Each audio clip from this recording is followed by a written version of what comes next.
За што судзяць медыка, якому дзякаваў Лукашенка? Каго і чаму адмазвае міністр Кубракоў? А таксама якой бяды нарабіў беларускі трамвай-забойца? Вітаем, сябры! Гэта наша Ніва, і зараз мы ўсё вам раскажам.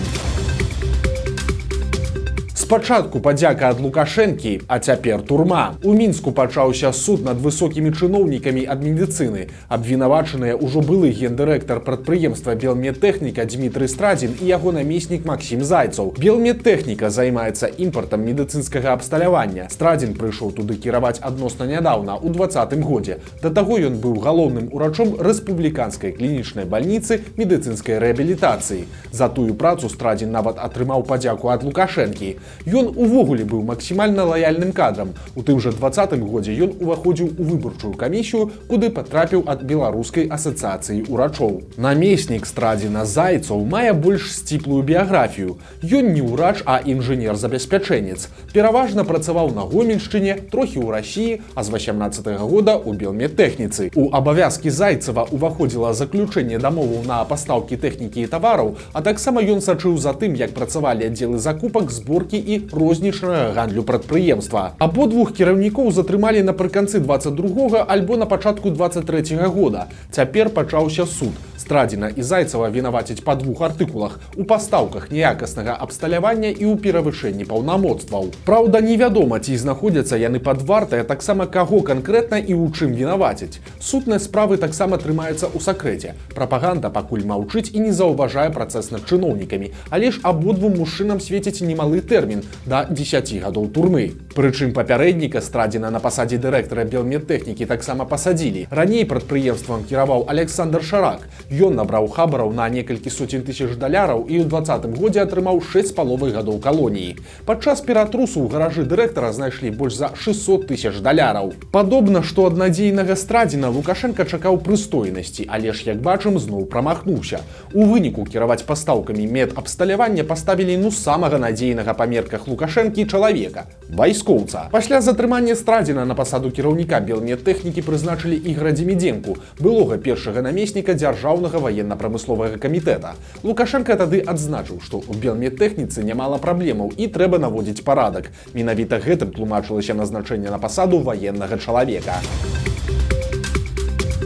Амаль 100 пацярпелых і 1 загінулы. Дзікае здарэнне з беларускім трамваем адбылося ў Расіі. Раніцай трамвай увайшоў у паварот на такой хуткасці, што яго адкрыліся дзверы і проста на дарогу павыляталі пасажыры. Пасля ён урэзаўся ў іншы трамвай. Паводле папярэдняй версіі, у транспарце перасталі працаваць тармазы. У выніку здарэння больш за 90 чалавек атрымалі траўмы рознай ступені цяжкасці. Адзін з пацярпелых памёр у бальніцы. Адметна, што на здымках трамвая бачны лагатып прадпрыемства «Белкамунмаш». Атрымліваецца, што трамвай-забойца быў родам з Беларусі. Пазней гэта пацвердзілі ў кампаніі, якая яго абслугоўвала. На момант аварыі гэты трамвай быў у эксплуатацыі каля 16 гадоў. Цяпер у абставінах здарэння разбіраюцца следчыя. Вядома, што кіравала тым злашчасным трамваем маладая жанчына. Ёй усяго 23 гады. Машыністам яна працуе менш за год. Але ці ёсць у гэтай трагедыі віна кіроўцы, пакуль невядома.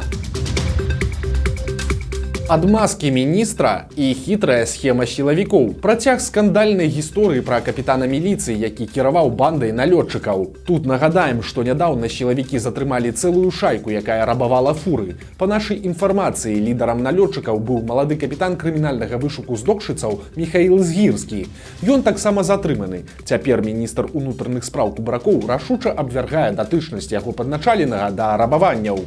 Та группа до одного человека была задержана. В составе данной группы я ответственно заявляю, нету ни сотрудников органов внутренних дел, ни людей, которые имеют или имели хотя бы малейшее отношение к правоохранительным органам, либо к силовому блоку. Але ж варта звярнуць увагу, што журналісты называлі і прозвішча, і імя міліцыянта, і нават яго звання. Але ж пра лёс гэтага чалавека Кубракоў нічога не сказаў. Хаця мог бы запэўніць, маўляў, не хвалюйцеся, той Згірскі спакойна працуе далей у сваім правінцыйным аддзеле. Дык ці праўду кажа міністр? міністр. Як той казаў, дык ці быў хлопчык? Быў. Капітан сапраўды затрыманы, знаходзіцца ў СІЗА і яго будуць судзіць, але ж тут ёсць адзін пікантны момант. Актыўны ўдзел сілавіка ў арганізаванай злачыннай бандзе шкодзіць рэпутацыі ўсяго ведомства. Таму найбольш імаверна, што справу з Гірскага выведуць у асобную і памяняюць на перавышэнне службовых паўнамоцтваў ці якія іншыя артыкулы, якіх будзе дастаткова для жорсткага прысуду. То бок, капітана ўсё ж пасадзяць і хутчэй за ўсё надоўга, але фармальна не за ўдзел у бандзе, а за нешта іншае.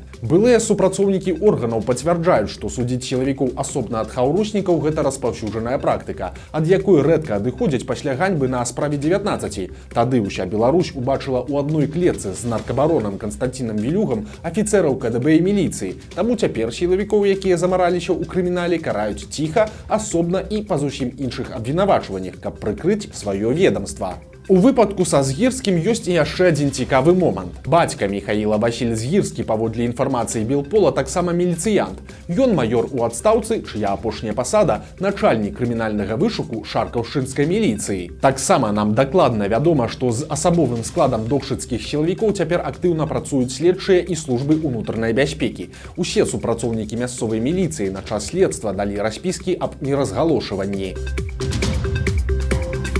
Сюрпрыз для Лукашэнкі. Путін выказаўся пра тое, што некаторыя заходнія краіны дазваляюць украінцам біць іх зброяй па расійскай тэрыторыі. Ён заявіў, што тады Расія можа пачаць пастаўляць падобную зброю ў рэгіёны, адкуль будуць наносіцца ўдары па адчувальных аб'ектах іншых краін.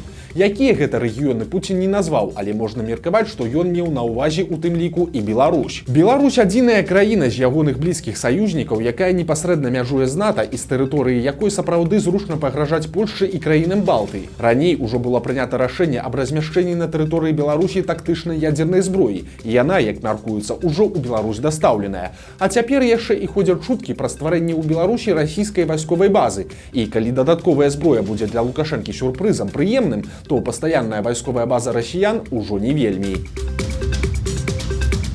Чыноўнікі працягваюць манапалізаваць выхаванне беларускіх дзяцей. Стала вядома, што ў Мінску не засталося ніводнага прыватнага дзіцячага садка. Цяпер працуюць толькі дзяржаўныя. Афіцыйная прычына ў тым, што ніхто з прыватнікаў не змог атрымаць патрэбную ліцэнзію, закон пра які Лукашенка падпісаў у канцы пазамінулага года. Тады ён адкрыта загадаў зачысціць усю прыватную адукацыю. Прычым рабілася гэта не праз клопат пра дзяцей, а праз страх самого Лукашэнкі. Маўляў, у прыватных установах надта шмат свабоды и иншадумства. Поэтому надо зачистить все до невозможности в системе образования. Зачем мы издеваемся над этими детьми? Начали разбираться, а там руководство школы, ну это по первой информации и прочее, они же на дух не воспринимают государство белорусское. Это что? Это что там, муть какая-то клака образовалась антигосударственная? Ну 26 детей. Ну что это за школа? Ну і вось вынік. Акрамя знішчэння прыватных садкоў, улады закрылі амаль усе прыватныя школы. На ўсю Беларусь іх засталося толькі 5, астатнія не прайшлі праверкі на лаяльнасць. Прычым адна з гэтых школ звязаная са Свята-Елісаветінскім манастыром, які вядомы сваёй падтрымкай вайны, а заснавальніцай другой з'яўляецца Ірына Абельская, былая асабістая доктарка Лукашэнкі і мама яго малодшага сына Мікалая. Азаронак захваляваўся, а ці не зажраліся беларусы? На яго думку, апошнім часам людзі надта добра жывуць і надта шмат чаго сабе дазваляюць. Вот не, извините, пожалуйста, такое грубое выражение, не зажрались ли мы? Вот в чем я имею в виду? Вот раньше там, я понимаю, что это было не очень хорошо, что мандарины там были только на Новый год, но это было событием, это было праздником, это было важно, когда вот там, ну, поход в ресторан это раз в месяц, допустим. Вот сейчас люди иногда обедают в ресторанах. Вот это нормальная вообще для общества, для психологии ситуация или нет? То есть еда это должно быть нечто повседневным, но оно не должно быть таким вот роскошным. Мы тогда в общество потребления какое-то совсем уже скатываемся. На думку прапагандыста, у Беларусі столькі відаў рознай ежы, што аж забагата. Але цікава, канешне, як чалавек, які ніколі не жыў у Савецкім Саюзе і нарадзіўся ў 95-м годзе, цяпер усім сэрцам прагне ў той савок вярнуцца. Проста паглядзіце самі, тут нават не трэба ніякіх каментароў. А вот не избалованы ли мы уже слишком?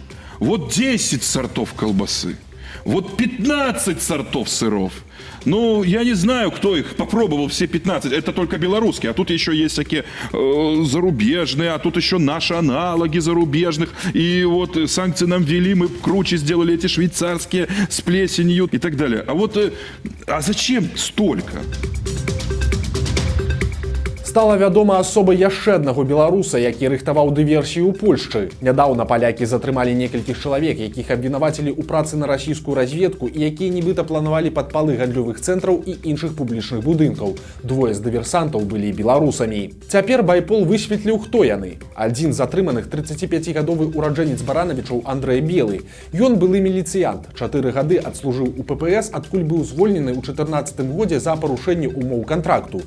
Таксама Белы паспеў паваяваць ва ўкраіне, прычым на баку ЗСУ, у складзе батальёна «Тэрор». Асобу яго паплечніка мы ўжо называлі. Гэта Сцяпан Касцючэнка, баец ММА і зяць былога беларускага консула ў Гданьску.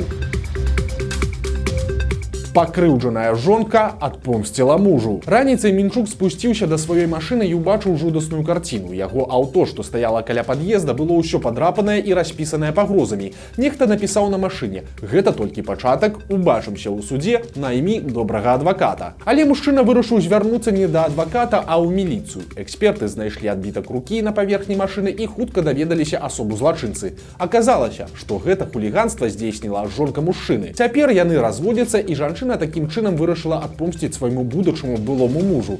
Цяпер па справе праводзіцца праверка. Не выключана, што акрамя разводу жанчыну чакае яшчэ і крымінальная справа. А ў Лідскім раёне жанчыну судзілі за п'яную фразу. Вясковая жыхарка выпівала ў сябе дома разам з сужыцелем і сказала нейкую абразу ў бок Лукашэнкі. Працяг быў вельмі нечаканым, бо сужыцель выклікаў міліцыю, здаў сваю каханую субутэльніцу, а пасля яшчэ і сведчыў супраць яе ў судзе. У выніку жанчыну прызналі вінаватай у абразе Лукашэнкі і далі ёй 2 гады хатняй хіміі. Трагедыя адбылася ў Магілёве. Раніцай мясцовы жыхар скокнуў у ваду з моста праз Дняпро. Гэта ўбачыў выпадковы рыбак, які адразу пазваніў у хуткую і ратавальнікам. Мужчыну знайшлі ў некалькіх сотняў метраў ад моста. Правялі рэанімацыю, але безвынікова. Скакун памёр. Што стала прычынай такога страшнага ўчынка, пакуль невядома. Оказывается, что можно захварэць на клешчавы энцефаліт без усякіх кляшчоў. Падобны выпадак зафіксавалі ў Камянецкім раёне Брэсцкай вобласці. Мясцовы жыхар выпіў сырога казінага малака, ну і вось такі вынік. Оказывается, што калі козы ядуць траву ў месцах, дзе шмат кляшчоў, то вірус трапляе ў іх арганізм і пасля заражае малако. Энцефаліт захоўваецца ў сырым малаце на працягу тыдня і больш, у тварагу і смятані аж да 2 месяцаў. І адзіны спосаб пазбавіцца віруса – гэта тэрмічная апрацоўка прадуктаў, прасцей кажучы, кіпячэнне. Варта адзначыць, што выпадак з захварэўшым такім чынам чалавекам рэдкі, але не унікальны. Толькі ў Брэсцкай вобласці гэта ўжо 4-ты захварэўшы на энцефаліт праз малако за апошнія паўгода. Замест абдымашак з бэмбі – плявок у твар. У Баранавіцкім парку жанчына вырашыла пабліжэй пазнаёміцца з самкай плямістага аленя, але мілавідная жывёла такога не ацаніла і папросту аплявала жанчыну. Відэа апублікавала яна сама, патлумачыўшы, што проста хацела абняцца з аленем. За суткі ролік сабраў ужо больш за 1 000 000 праглядаў. Праўда, плямістыя алені плююцца даволі часта. Некаторыя тлумачаць гэта складанай сістэмай стрававання жывёлу, а хтосьці перакананы, што ў аленяў проста дрэнны характар. Незвычайны гадаванец. Проста пасярод горада магілёвец выгуліваў не сабаку і нават не кошку, а самую сапраўдную ігуану. Экзатычная жывёла не такая рэдкая для Беларусі, але звычайна іх трымаюць дома ў тэрарыуме. Дарэчы, пры добрым даглядзе жывуць ігуаны шмат, аж да 15 ці нават 20 гадоў. Вось такія навіны чацвярга. Падпісвайцеся на канал, стаўце лайкі альбо дызлайкі і выказвайце заўвагі ў каментарах. І, канешне, чытайце нашу Ніву, глядзіце нашу Ніву і любіце Беларусь. Да сустрэчы заўтра.